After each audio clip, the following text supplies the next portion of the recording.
We introduce Mr. K.T. Rama Rao. If you could come up and join us on the stage, sir.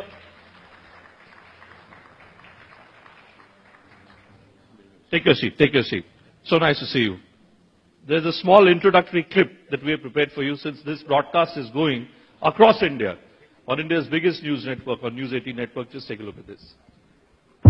Kalvakuntla Taraka Ramarao అనే నేను తెలంగాణ రాష్ట్ర మంత్రిగా నా పరిశీలనకు వచ్చిన లేదా నాకు తెలియవచ్చిన ఏ విషయాన్ని నా కర్తవ్యాలను సక్రమంగా నిర్వహించేందుకు అవసరమైన మేరకు తప్ప ప్రత్యక్షంగా గాని పరోక్షంగా గాని ఏ వ్యక్తికి లేదా వ్యక్తులకు తెలియపరచనని లేదా వెల్లడించనని పవిత్ర హృదయంతో ప్రతిజ్ఞ చేస్తున్నాను. के तारक रामाराव, जी हां, के तारक रामाराव जिन्हें केटीआर के नाम से जाना जाता है, आज किसी तारुफ के मोहताज नहीं है। 24 जुलाई 1976 के दिन के चंद्रशेखर राव के खानदान में केटी रामाराव की पैदाइश हुई। केटीआर हैदराबाद के एबिट्स में वाक़े सेंट जॉर्ज ग्रामर स्कूल से 10वीं जमात में कामयाब हुए। विग्नन जूनियर कॉलेज गुंटूर से इंटरमीडिएट किया और बाद में उन्होंने उस्मानिया यूनिवर्सिटी से बॉटनी, केमिस्ट्री और माइक्रोबायोलॉजी में ग्रेजुएशन किया। इसके अलावा केटीआर ने यूनिवर्सिटी ऑफ पुणे से बायोटेक्नोलॉजी में और सिटी यूनिवर्सिटी ऑफ न्यूयॉर्क से मार्केटिंग और ई कॉमर्स में पोस्ट ग्रेजुएशन किया। साल 1998-99 के दौरान इंट्रा नावी कंपनी में इंटर्नशिप के जरिए केटीआर ने आईटी प्रोफेशनल की हैसियत से अपने कैरियर की शुरुआत की। साल 2006 में टीआरएस सरबराह के चंद्रशेखर राव ने यूपीए 2 में मरकजी वजारत से इस्तीफा दिया, जिसके बाद केटीआर ने भी अपनी मुलाजमत को खैर बात कहा और जिमनी इंतखाबात की तैयारी कर रहे अपने वालिद केसीआर की हिमायत में इंतखाबी तशहीर करने के लिए वतन वापस लौट आए। केटीआर ने सबसे पहले साल 2009 में सिलसिला हल्का असेंबली से किस्मत आजमाई की और कामयाब रहे। ताहम अलहदा रियासत तेलंगाना का मुतालबा करते हुए टीआरएस के अरकान असेंबली ने इस्तीफा दे दिया था और हाईकोर्ट की हिदायत के बाद 2010 में हुए जिमनी इंतखाबात में केटीआर ने भारी अक्सरियत से कामयाबी हासिल की। सन 2014 के इंतखाबात में तेलंगाना में टीआरएस को इक़्तिदार मिला। जून 2014 को के चंद्रशेखर राव ने वज़ीर-ए-आला की हैसियत से ओहदा संभाला और केटीआर को भी रियासती वजीर बनाया गया। केटीआर ने वजीर बराए इंफॉर्मेशन टेक्नोलॉजी के तौर पर अपनी मुनफरिद शनाख्त बनाई। तेलंगाना में टी हब के क़याम के जरिए केटीआर ने न सिर्फ मुल्क बल्कि बैनुल-अक़वामी सतह पर काफी मकबूलियत हासिल की। फरवरी 2016 में ग्रेटर हैदराबाद म्युनिसिपल कॉरपोरेशन के इंतखाबात में टीआरएस को नुमायां अक्सरियत मिली, जिसके बाद 2016 में वज़ीर-ए-आला केसीआर ने केटीआर को महकमा बल्दी नज़्म व नस्क की जिम्मेदारी सौंप दी।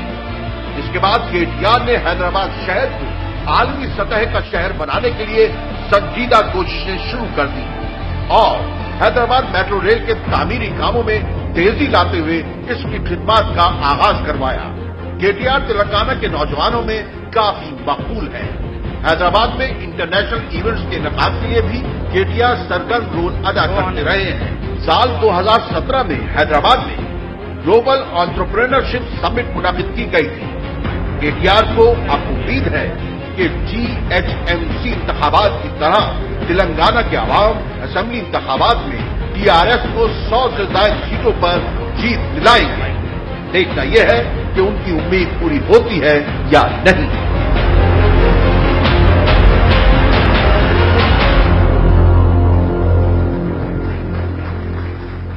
Okay, that was quite an introduction, I must say.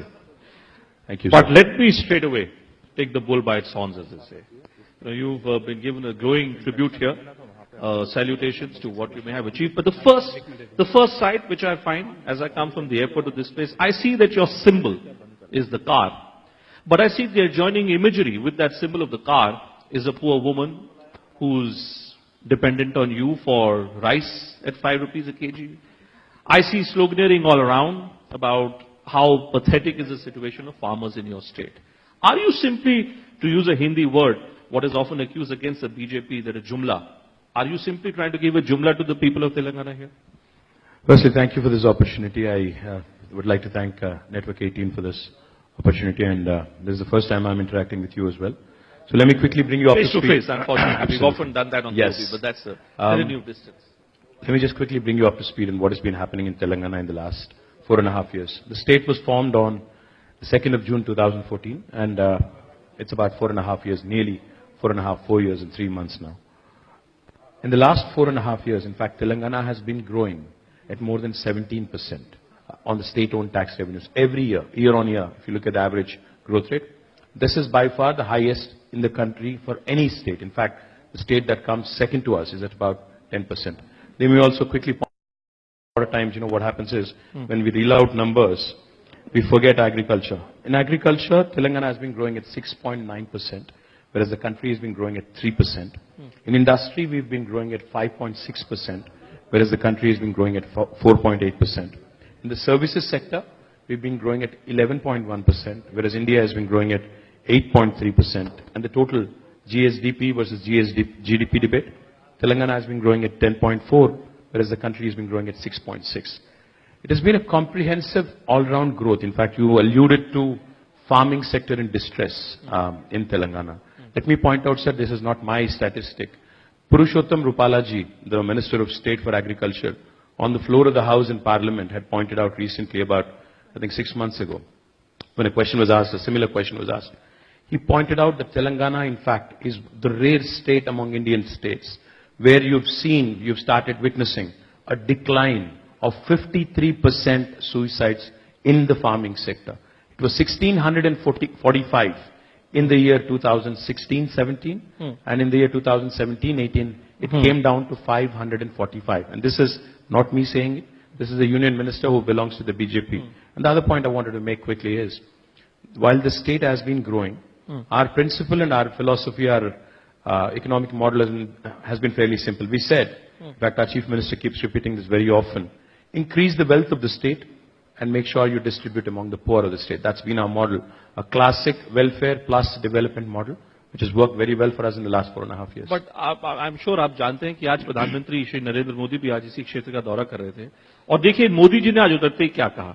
उन्होंने ये कहा कि मैंने अपने हेलीकॉप्टर में पायलट को बोला कि भाई जरा 6 किलोमीटर का और लंबा चक्कर लगाओ, क्योंकि मैं देखना चाहता हूं कि ये जो के चंद्रशेखर राव जी ने पिताजी जो बोला कि हम इसको लंदन बना देंगे, ये कैसा लंदन है. और प्रधानमंत्री जी का आरोप है कि ये लंदन तो यहां पर भूखमरी बढ़ रही है, यहां पर किसान आत्महत्या कर रहा है, और आप आंकड़े बता रहे हैं कि नहीं, आत्महत्या की तादाद में कमी हुई है.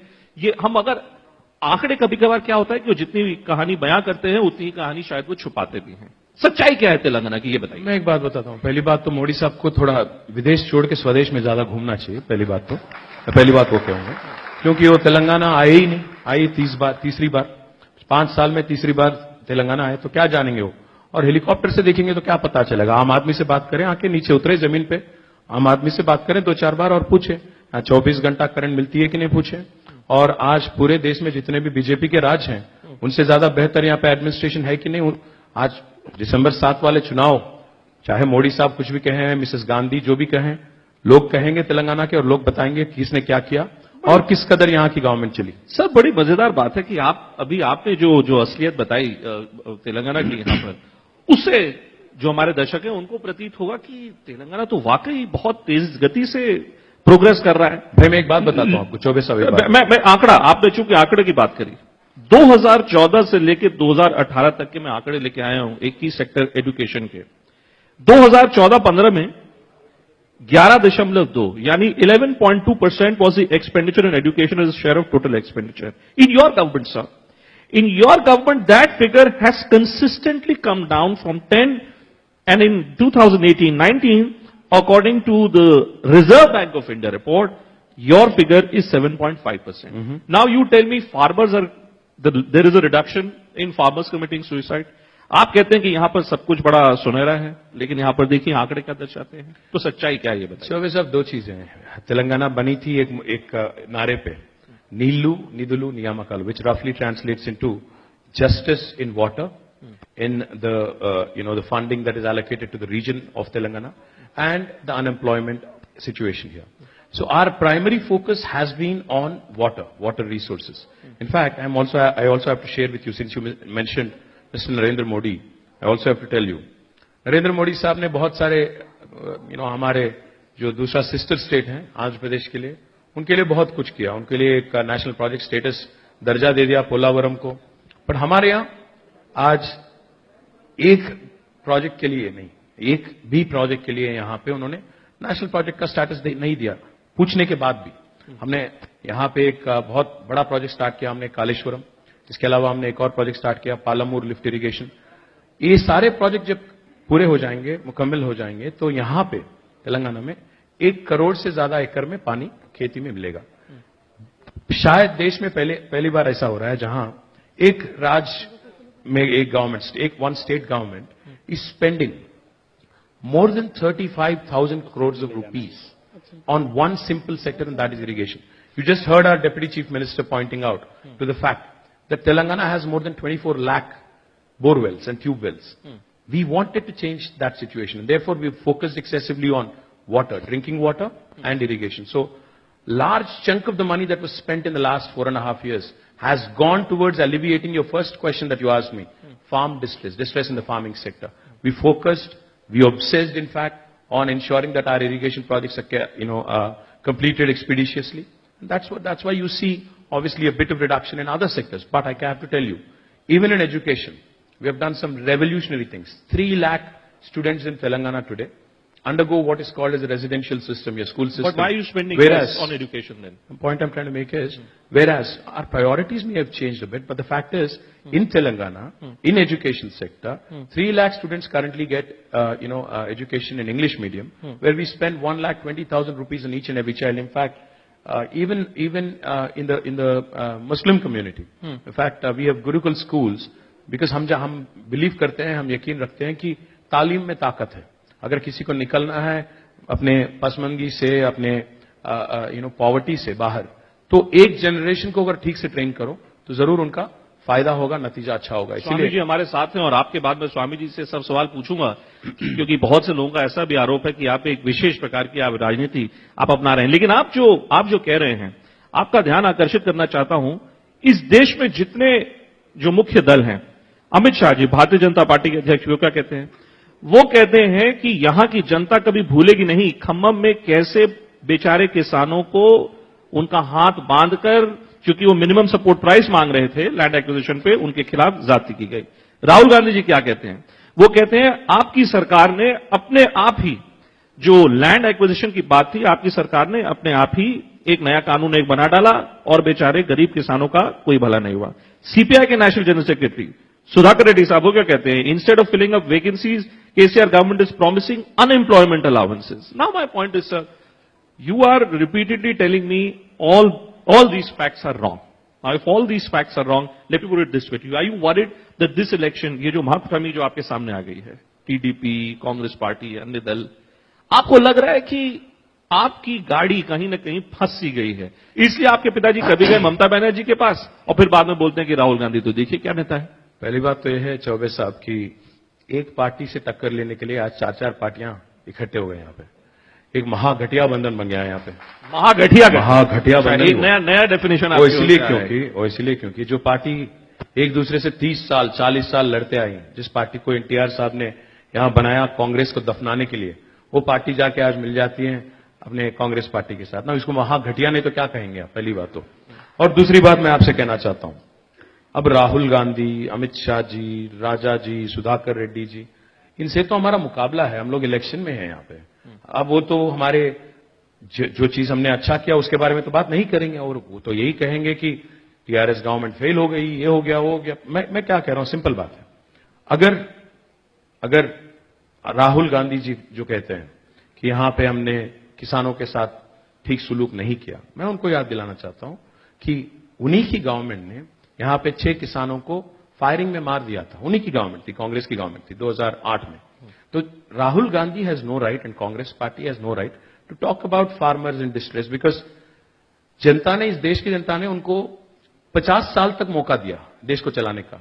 अगर 50 साल आप ठीक ठाक काम कर लेते तो आज ये नौबत नहीं आती, फिर से आपको वही स्लोगन देने की जरूरत नहीं पड़ती। राजीव गांधी जब थे तब भी उन्होंने कहा नहीं, इंदिरा गांधी ने कहा था गरीबी हटाओ, आज भी राहुल गांधी कहते हैं गरीबी हटाओ।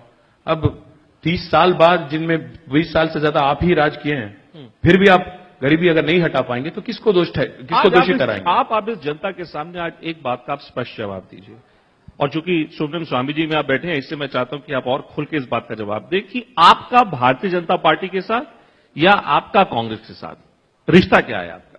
राहुल गांधी जी को तो आपके पिताजी ने बोल दिया कि ये तो डम्बेस नेता है। साफ सीधा बात है सर। अब आप मोदी जी को कह रहे हैं कि मोदी जी को जमीन पे रहना चाहिए, तो फिर आपकी क्वेश्चन क्या है? जमीन पे आना चाहिए, जमीन पे लाएंगी। India will surprise mister Modi in 2019, आप देखते रहिएगा, क्योंकि उनको जमीन पे आना भी चाहिए और जब बोलते हैं तो संभल के बोलना भी चाहिए। मैं एक बात बताता हूं आपको, we are an independent party, we are an independent party. ना हम बीजेपी के साथ ना हमारा कुछ लेना देना है, ना कांग्रेस के साथ। अभी आज की डेट में पोस्ट पोल्स आपको क्यों लगता है? मैं एक बात समझना चाहता हूं आप सब लोगों से, दिल्ली में जितने भी मीडिया हाउसेस हैं, आपको ऐसा क्यों लगता है कि इस देश में या तो कांग्रेस है या बीजेपी है? This country is not bipolar.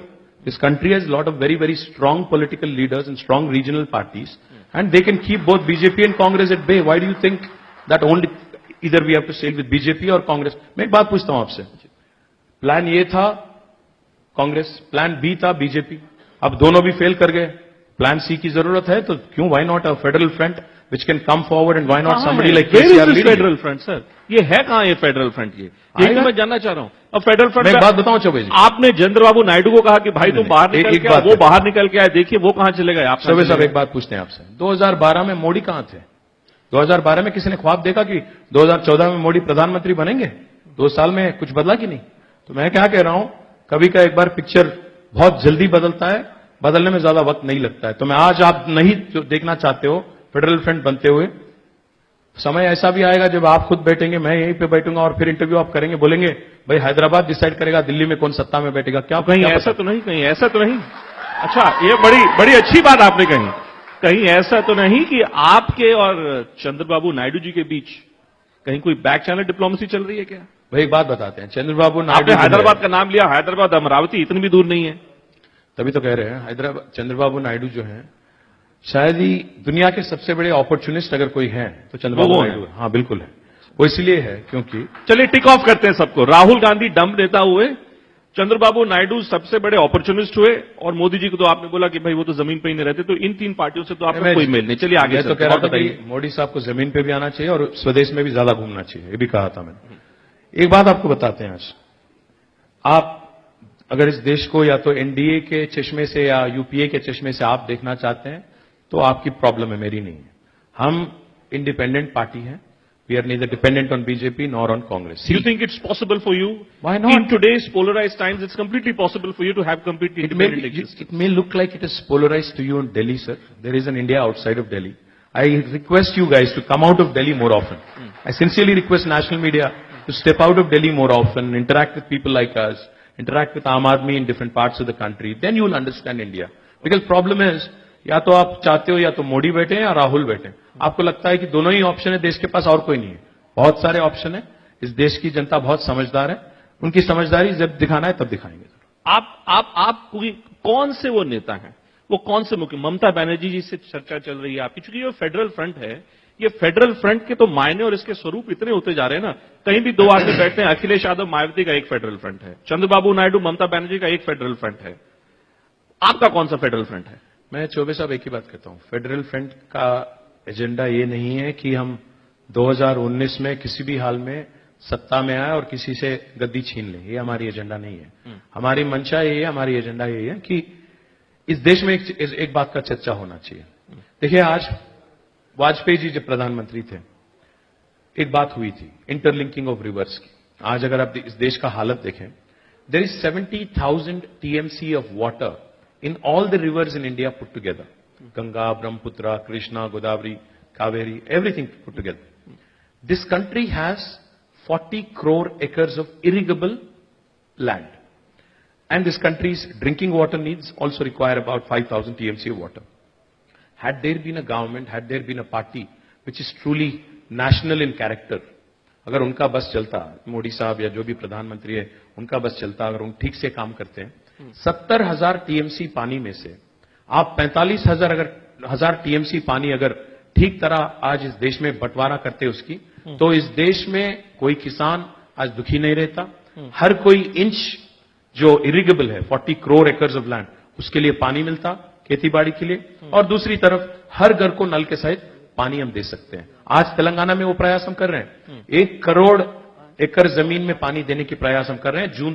जून 2019 तक वो पूरी हो जाएगी और 1 महीने में यहां पे घर घर नल के सहित पानी देने वाला प्रोग्राम हो जाएगा। तो मैं बस सिंपल बात आपसे पूछना चाहता हूं, अगर कोई प्रधानमंत्री सीरियसली कोशिश करते हैं, कोई भी, ये क्या नहीं हो सकता क्या 70 साल आजादी बाद इस देश में ऐसे विलेज हैं, ऐसे गांव हैं जहां पे बिजली नहीं है, ऐसे गांव हैं जहां पे रोड नहीं है, ऐसी अवस्था आज लोगों की है। और एक बात मैं कहता हूं, 70 साल आजादी बाद एक प्रधानमंत्री खड़े हो जाते हैं लाल किले पे और बोलते हैं भाई आप शौचालय बना लो। ये कहां हम जा रहे हैं? तो इसलिए हम कहते हैं both BJP and Congress have failed this country and this country needs to start looking at other options and other alternatives. How will this come up? Okay. How will this third alternative come up? I don't know at this point in time. But जब वक्त आएगा तो जरूर उसका उत्तर आपको मिलेगा, क्योंकि 2019 election के बाद मुझे नहीं लगता कि या तो बीजेपी या कांग्रेस इन दोनों में से किसी को अपने आप मेजॉरिटी मिलेगी। I'm waiting to hear Dr. Swami on all those points that you're making.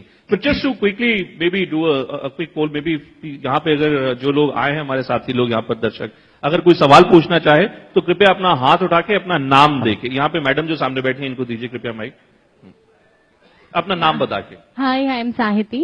I would like to ask some questions KTR Ghartoti.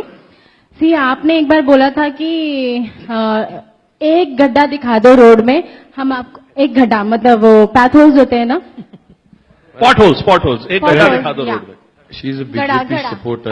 She wants to तो पहन के आई है, कोई बात नहीं, बस पूछ डेमोक्रेसी है। मतलब आपने कहा था कि मोदी जी को जमीन पे आना चाहिए, तो उस हिसाब से मैं एक क्वेश्चन पूछती हूँ। आपने कहा था कि एक गड्ढा दिखा दो, हम आपको 1000 रुपए देंगे। तो अभी आप बोलिए कि एक एक गली में आप कितना गड्ढा मतलब अब इतना दिखा दो तो मैं आपको 100 से कम नहीं, मतलब मैं दिखा दूंगी। हाँ चलिए, ओके। और पूछते हैं, और वो पीछे भाई साहब जो हाथ उड़ा रहे हैं अपना, नहीं आपकी तरफ से हो गया, आप तो बीजेपी का आप वो लगा के आए, उनका सवाल हुआ भी आपके पास आता, वो जो पीछे मैं कह रहा था, पीछे सबसे पीछे। You packed the room full of BJP supporters. No, well, BJP also has a right to question you. They have a right to question you. Yes, go ahead, sir. Hello, namaste, lot sir. more to answer. That is the problem. I'll come to you, sir. एक बार सुन लूं उनकी बात, then I'm coming to you. Hello, Yes, namaste, yes. sir. Absolutely, हाँ। Telangana state जब से कायम हुआ, यहाँ पर मुसलमान इतने महफूज है और अल्लाह का शुक्र अदा करते हैं हम, क्योंकि अल्लाह ने ऐसे हुक्मरान हमको पैदा किया। क्योंकि हम टीआरएस के नहीं खुसूसन नहीं अच्छा, सवाल क्या है? मैं सवाल पूछिए, एक मिनट सवाल पूछिए, जरा पूछे दीजिए। थोड़ा आप लोग मर्यादा बना के रखते हैं, शांति बना के। नहीं एक खुसूसन I just thought maybe people have been listening. मेरा सवाल क्या है? मैं बोल रहा हूं क्योंकि यहां पर कांग्रेस के भी लोग हैं। केसीआर साहब ने जहां तक रिजर्वेशन का मसला है, दोनों ऐवानों में बिल मंजूर किया और पूरी ताकत के साथ पार्लियामेंट भिजाया, लेकिन आज तक कांग्रेस की जबान पे 12% का लफ्ज नहीं है। कांग्रेस कभी इसको देती बोल के नहीं बोली।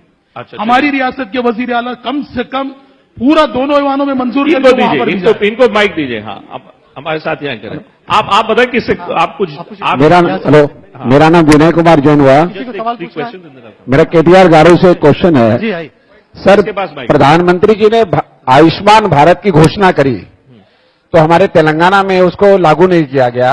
आरोग्यश्री है, उसमें सिर्फ 2 लाख मिलते हैं।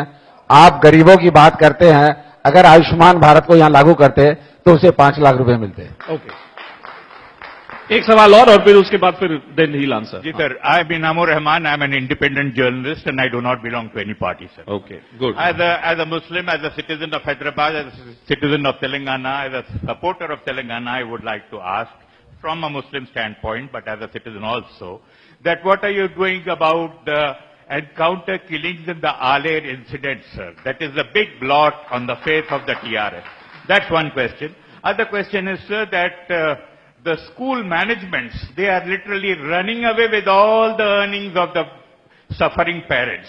There is no control on fee structuring as far as the schools go, and there is a tremendous demand about it, and nothing seems to be getting done by your government. Can I put it this way to you, sir? You know, across the country, and I wanted to, it's good, इस round को जरा समझ लें इनसे, एक देश में एक ऐसी एक भावना एक पैदा हुई है कि कुछ दल हैं जो सिर्फ हिंदुओं के हित की बात करते हैं, कुछ दल हैं जो सिर्फ मुस्लिमों के हित की बात करते हैं।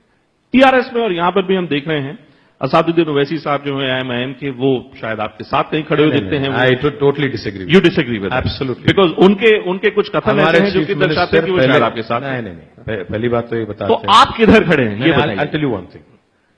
Please understand, I don't know if you're going to spend some time in Hyderabad for a bit, but please do understand why BJP is facing an extinction threat in Telangana today. Because उनके 5 विधायक हैं यहाँ पे, मेरे हिसाब से एक को भी वापस जीत के आना नहीं है, और 100 से ज्यादा सीटों में उनके डिपॉजिट जब्त हो जाएंगे। आप देखिए। दूसरी बात, मैं इसलिए कह रहा हूं, अच्छी बात है, आप क्लियर करिए। सुन लीजिए, मैं इसलिए कह रहा हूं क्योंकि तेलंगाना में ऐसे चीफ मिनिस्टर है केसीआर साहब, जो खुद के धर्म पालते हैं, और he practices what he believes in. He is a strong devout Hindu who performs one of the biggest yagas ever performed by any chief minister of this country, the Maha Chandi Ayuta Yagam. Nobody's done that in the past. And he builds temples, he builds with Yadadri temple, on par with one of the best in the country.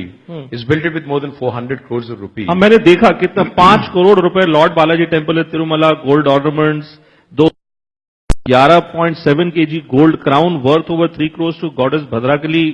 2015 में you were criticized when you were doing this Ayodhya चाहता मंत्री।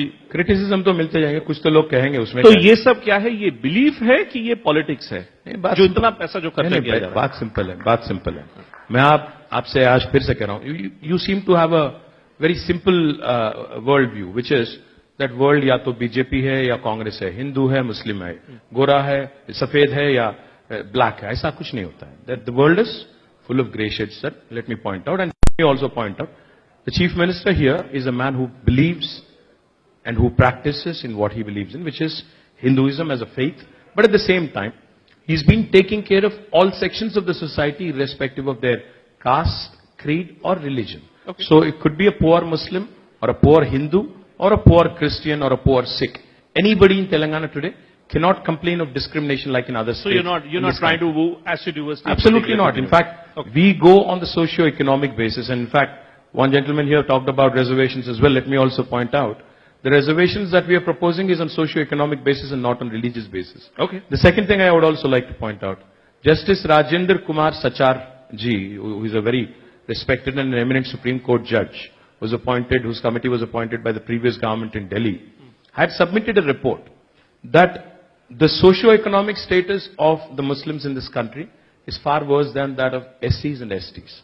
So therefore, if some government actually is wanting to come forward and give reservations, as was promised by our Chief Minister, okay, I think it should be looked at from the socio-economic angle and not necessarily from the religious angle. That's the point I'm trying to make. On that note, let me thank you, sir, for joining us. All candid answers coming from you. Always a pleasure speaking to politicians who give it as much as they get it. Thank you so much. Thank you so much.